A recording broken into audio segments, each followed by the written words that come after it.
Part of being a fireman, where we work, we actually have to be a paramedic in order to be full-time. It's not just firefighting, it's paramedic and EMS along with the firefighting. So we actually had a shift. This was several years back. I think I was only on my full-time job for a couple of years. It was about 9 o'clock, 9:15 in the evening.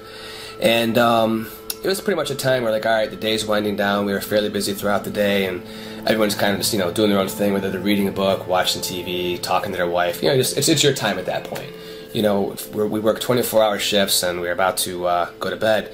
The alarm goes off, and we get a call, and we didn't think it was actually what was going to happen. Basically, the call came in. It says you have 5 teenagers shot at a hotel party, and a nearby city was calling mutual aid.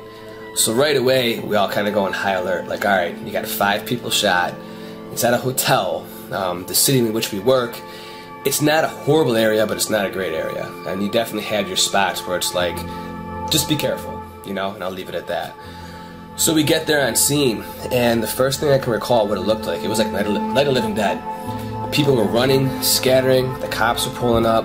We weren't even sure if the scene was safe yet, but I remember this kid, actually it turns out to be he was 17 years old, come walking out, and he's like, blue jeans and a white shirt that wasn't white. It was covered in blood. He'd gotten shot twice, once in the stomach and once in the chest. And he's like walking literally like a zombie, and he just kind of looks and he goes, help me. And he spins around and falls on the ground. So we get the cot out of the back, we pick him up, we put him on the cot, and we're looking at this kid, and he's just not doing well. So we cut his shirt off, we find a hole in his chest, and we find a hole in the stomach. So he's been shot twice by a small caliber, probably handgun, and we started going to work. So we started an IV, started giving him some fluids. We quickly, once we found the bleeding, got some bandages and put the bandages over and tried to, stop the bleeding. And I really do not remember much of what was going on at this point. All I can remember is pulling up to the hospital. We go to wheel this kid into the hospital, and for just different reasons and where we were at, they said it'd be better if we waited outside in the squad for Life Flight to get there. Now, Life Flight from the hospital was coming, had a doctor, critical care nurse, and a medic, I believe. The ER staff was pretty busy, they were overwhelmed, and they really didn't have anything for this kid to help him. Maybe that's not the most comforting thing to hear about a hospital, but different situations, different hospitals. This was not the right hospital to come. We had already called Life Flight, so they were en route. It was going to be about 5 minutes. That was one of the longest 5-minute periods of my life. We go back out to the squad. We're waiting right next to the landing pad for the helicopter, and this kid's going out. At first he was talking, he closes his eyes, his breathing's getting more shallow. I had no idea what to do. All of us looked at each other.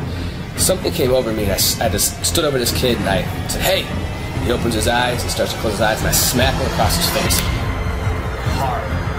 And everybody looks at me like, what are you doing? I look up like, I don't know. And the kid opens up his eyes, and he starts to go out again, so I smack him across his face again. And I'm like, I have to come up with something better than this.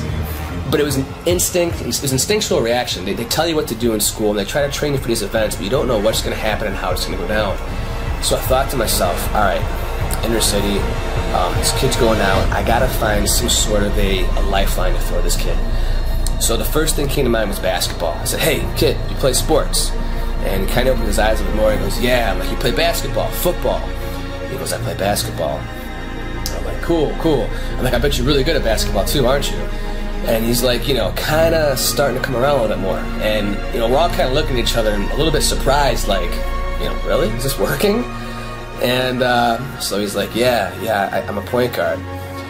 Mind you, this kid has 2 bullet holes, and we thought he was going to pretty much croak on us right there. Now he starts talking about basketball. So for the next minute or so, we're talking about basketball, and I start talking about his career, growing up in the, on the streets and being better than anybody else, and then getting accepted to a college, and, then getting a chance to play in the NBA and meeting the scouts, and this kid's like really kind of coming to life.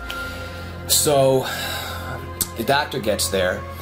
He opens the back door, and right away you just hear, oh no.